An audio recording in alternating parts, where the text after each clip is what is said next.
Ok, chào cả nhà nhá. Hôm nay cháu đi vun đậu về nhà cháu đi vun tí đậu.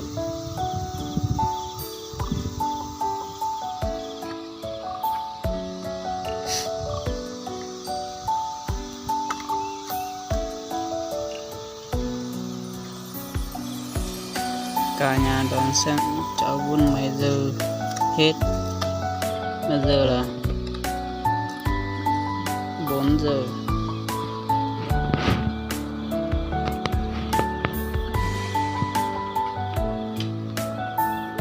Xung quanh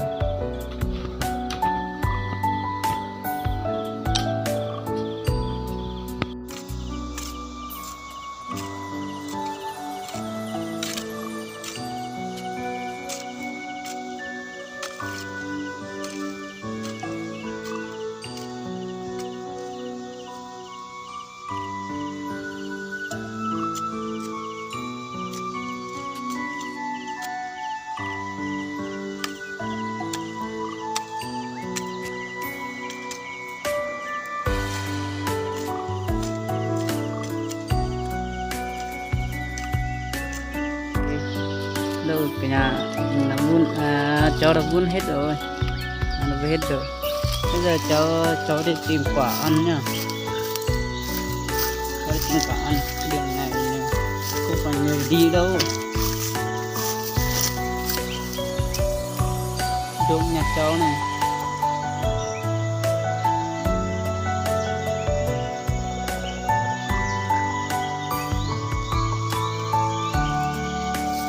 Đi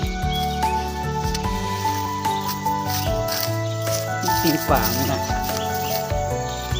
Rồi xem bố nhé, bố cháu nhé. Tìm quả trên này. Trên này.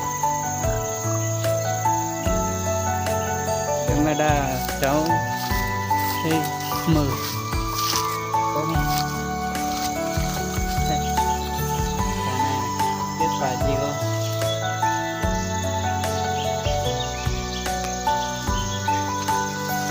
Cứng thấy được ấy.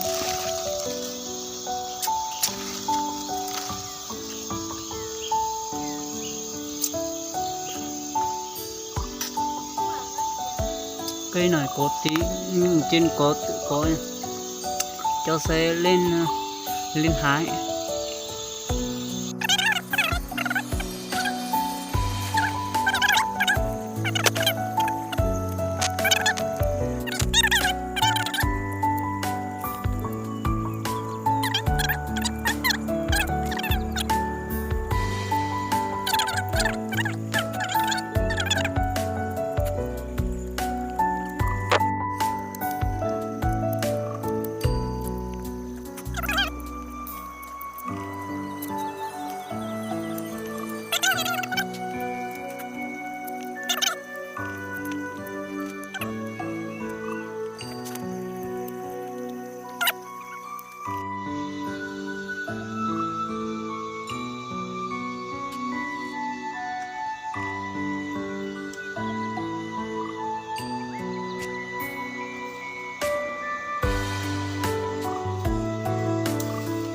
Ok, bây giờ cháu về đây. Bây giờ cũng được 45 cháu về đây.